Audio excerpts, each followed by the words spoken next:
Hello hi friends, नमस्कार, जय Jagannath. PR home kitchen को आपण मानक मोर स्वागत।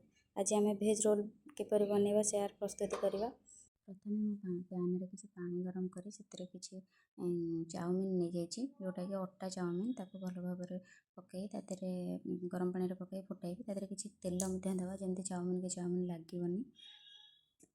कड़ाई रे आम किसी तेल नवा, जीरा नवा, पियाज पकईकी पियाज टमाटो पकईकी आम भाजवा।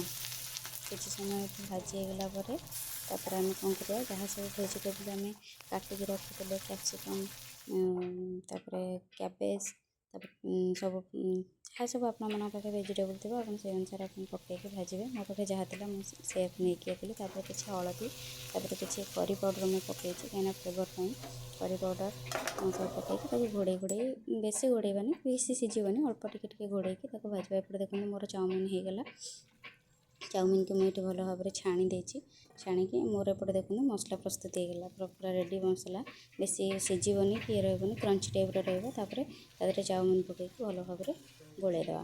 तापर एपटे मुझे प्रस्तुत कर देखूँ घर तैयारी टमाटो चटणी, जोटा कि माने से भेज रोल देहरे पड़े बहुत भल लगे। ये मुझे टमाटो शुखला लंका सीझेक रखीदी, रसुण तादे किसी लुण देली आ गोटे जैगरी पाउडर देली ताको भल भाव ग्राइंडिंग कर नहीं आसा। एपटे आ गोटे कड़ाई गरम कर किसी तेल आ चीनी देकी चीनी की क्यारामेलाइज हाँपाई छाड़ीदे।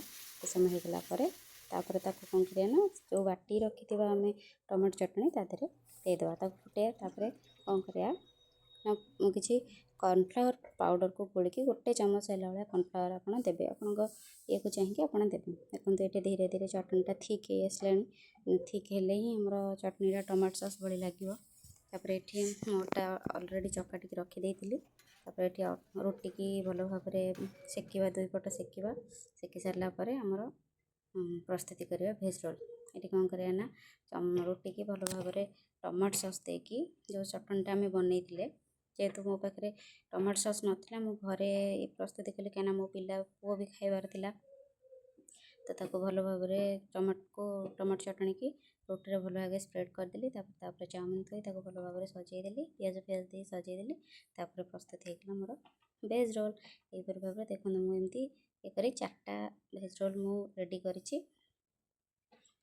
देखिपे आपड़ के बढ़िया मो पु हाथ बढ़ाऊँ खाइब बोली। देखिपे के बढ़िया रही। यहीपर भाव में आप करेंगे। आदि मो भिडियोटी आपको भल लगे लाइक शेयर सब्सक्राइब करेंगे। रही जय जगन्नाथ।